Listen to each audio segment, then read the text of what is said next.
Hallo, willkommen bei der Firma Graf in Hamburg. Wir stellen euch wieder ein typisches Problem vor, mit dem viele BMW-Fahrer leider zu kämpfen haben. Und zwar defekte Steuergeräte. Wir haben in Deutschland sehr viel Feuchtigkeit, aber natürlich auch allgemein im Norden. Das heißt, Steuergeräte, die bei so einem Fahrzeug 5 oder 10 oder 15 Jahre im Fahrzeug verbaut werden, werden irgendwann undicht, die Bauteile gehen kaputt. Egal, ob das jetzt zum Beispiel ein Motorsteuergerät ist, eine Wegfahrsperre, ein Steuergerät für Beleuchtung oder zum Beispiel ein ABS-Steuergerät. Das Problem auch in der heutigen Zeit, viele Steuergeräte sind gar nicht mehr lieferbar, die kann man gar nicht bestellen. Ist ja auch verständlich, denn die Hersteller können nicht für alle Fahrzeuge, für alle Modelle Steuergeräte auf Lager haben.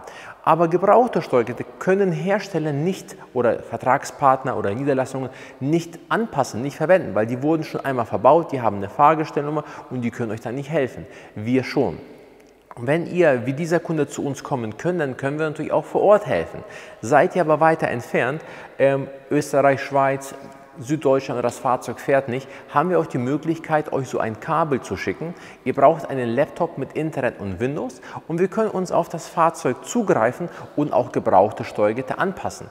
Zusätzlich können wir auch Kodierungen durchführen, Updates für Steuergeräte, um Probleme zu lösen. Und wir können natürlich auch für viele von euch das Fahrzeug prüfen. Denn viele haben den Bedarf, ein Fahrzeug zu kaufen und möchten natürlich nicht die Katze im Sack kaufen. Und es ist sinnvoll, wenn man das Fahrzeug vorher prüft. Bei unserer Prüfung prüfen wir die einzelnen Komponenten des Motors, Getriebes, schicken euch Bilder zu den einzelnen Prüfungen, eine Sprachnachricht, was das bedeutet und sagen euch, womit man ungefähr kalkulieren muss, um das Problem zu lösen. Und dann habt ihr gleich eine Verhandlungsgrundlage an den Verkäufer. Genauso sieht das aus, wenn man zum Beispiel ein Fahrzeug gekauft hat oder ein Fahrzeug hat und überlegt, soll ich das verkaufen, bevor es mir um die Ohren fliegt, oder behalte ich das noch 5, 6 Jahre? Genauso kann man diese ganzen Sachen auch prüfen und man weiß, was Sache ist. Und wenn ein Problem da ist, kann man es präventiv lösen, bevor es teuer wird. Bei den Steuergeräten ist das halt so. Zum Beispiel ein Motorsteuergerät kostet neu bei BMW je nach Modell zwischen 1.200 bis 2.000 Euro. Aber nicht das Problem, dass das Steuergerät sehr viel Geld kostet. Das Problem ist dabei, um dieses Steuergerät, erstmal muss man das bekommen, es muss lieferbar sein. Aber wenn es auch lieferbar ist, damit dieses Steuergerät überhaupt in das Auto verbaut werden kann, wissen viele nicht, dass BMW das gesamte Fahrzeug, alle Steuergeräte des Autos updaten muss.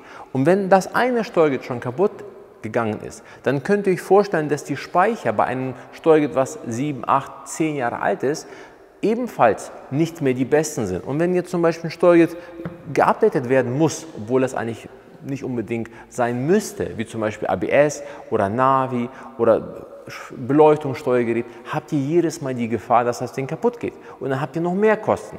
Und BMW übernimmt nicht dieses Risiko. Das könnt ihr gerne nachfragen. Das heißt, ihr habt 2.000 Euro für ein Motorsteuergerät bezahlt und denkt damit das Problem erledigt und es kommt eine neue Baustelle. Wir haben die Möglichkeit, das gebrauchte Steuergerät anzupassen, ohne dass wir die anderen Steuergeräte überhaupt anfassen. Das heißt, die anderen Steuergeräte bleiben genauso, wie die sein sollen. Wichtig ist entweder, wir besorgen euch das Steuergerät und machen die komplette Anpassung. Das heißt, ihr bekommt einen Full Service, ihr müsst euch um nichts mehr kümmern. Oder ihr besorgt das Steuergerät, dann haftet ihr für das Steuergerät, weil ihr kauft das ja, wir machen nur die Programmierung. Bei der Programmierung zum Beispiel gibt es verschiedene Möglichkeiten, auf die man achten sollte. Zum Thema Motorsteuergerät. Es gibt verschiedene Arten, so ein Steuergerät sozusagen anzupassen. Es gibt natürlich die Option, wenn das Steuergerät noch ansprechbar ist, dass man das Steuergerät klont. Das heißt, die gesamten Daten werden vom alten Steuergerät sozusagen ausgelesen und ins andere übertragen. Hört sich in der Theorie doch eigentlich ganz cool an, ne? Das Problem dabei ist, dass, wie gesagt, diese Speicher, die sind nach einer bestimmten Zeit oder wenn das Fahrzeug irgendwie ein Problem hat, weil ihr tauscht das Motorsteuergerät ja nicht einfach nur, weil euch langweilig ist, kann das Problem, was ihr habt, auch im Speicher sein. Und wenn ihr den Speicher sozusagen kopiert, dann kopiert ihr das Problem gleich mit und wisst nicht, habe ich jetzt tatsächlich das Motorsteuergerät, was ich jetzt getauscht habe, kann ich das jetzt ausschließen oder kann ich es nicht ausschließen? Wenn wir so ein Steuergerät anpassen, dann machen wir das anders. Wir passen nur die Wegfahrsperrendaten an, inklusive Fahrgestellnummer und so weiter. Aber die ganzen Kennfelder des Fahrzeugs, wie der Motor läuft und so weiter, die lassen wir so, wie die sind, um sicher zu gehen, dass wir das Problem nicht mitkopieren. Warum soll ich überhaupt ein Steuergerät tauschen, fragen sich viele. Ich lasse das doch einfach reparieren. Kann man probieren. Nur das Problem ist, erstens, die Teile, mit denen man diese Steuergeräte reparieren kann, die kommen aus Fernost und leider halten die auch so lange.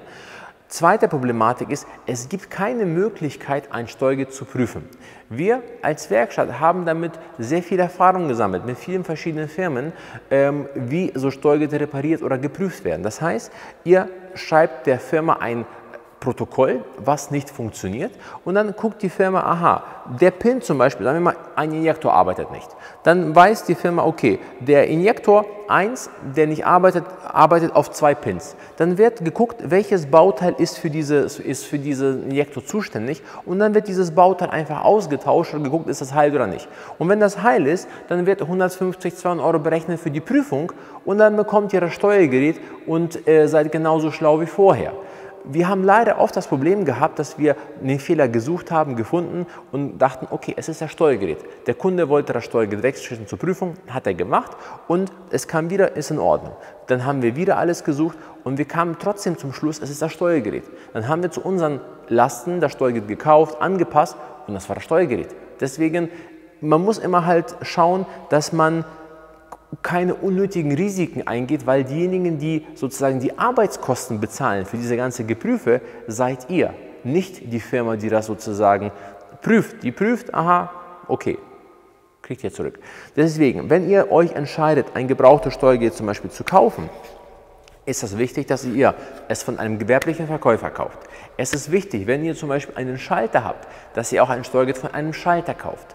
Wenn ihr ein Steuergerät zum Beispiel habt, ein 2 Liter D, dann solltet ihr auch ein 2D kaufen, nicht 1.8D, dass die Motordaten auch die gleichen sind, wenn ihr selber uns ein Steuergerät liefert. Wenn wir natürlich ein Steuergerät besorgen, dann gucken wir, dass wir ein Steuergerät kaufen, wo wir das Risiko übernehmen und wo wir natürlich auch das Steuergerät so kaufen, dass es halt passt. Deswegen nur von vornherein. Genauso auch zum Beispiel bei anderen Steuergeräten, wie zum Beispiel ABS-Steuergerät. ABS-Steuergerät ist eine sehr, sehr teure Angelegenheit, kostet bei BMW 2.500 Euro. Das muss man sich überhaupt auf der Zunge zergehen lassen. Und dann habt ihr wieder das Problem, dass das Steuergerät eingebaut wird, das gesamte Fahrzeug muss wieder programmiert werden und ihr habt wieder ein Risiko. Genauso kann man das auch beim ABS-Steuergerät. Da können wir zum Beispiel so eine Programmierung aus der Ferne machen. Das heißt, aus der Ferne, ihr baut das ein, entlüftet, wir kodieren das. Airbag-Steuergerät sitzt in der Mittelkonsole, läuft meistens voll Cola oder Kaffee oder keine Ahnung was, können wir auch anpassen. Die sehr viele, fast alle Steuergeräte kann man aus der Ferne anpassen und die kosten nur einen Bruchteil von dem, was ein neues Steuergerät kostet und sind natürlich lieferbar. Deswegen, wenn ihr an sowas Interesse habt, meldet euch am besten telefonisch oder per E-Mail. Wenn ihr bekannte Freunde habt, die BMW fahren, teilt das Video, hinterlasst ein Like auf den Kanal, abonniert den Kanal, damit auch möglichst viele erfahren, dass es sehr viele verschiedene Möglichkeiten gibt, das Problem zu lösen und wie man die Lösung differenzieren muss. Das heißt, es gibt nicht nur schwarz und weiß, sondern ihr als Endkunde, die Geld für irgendwas bezahlen, müssen Sachen hinterfragen, ne, damit man auch eine vernünftige Lösung für sein Problem hat. Vielen Dank fürs Zuschauen und bis zum nächsten Mal.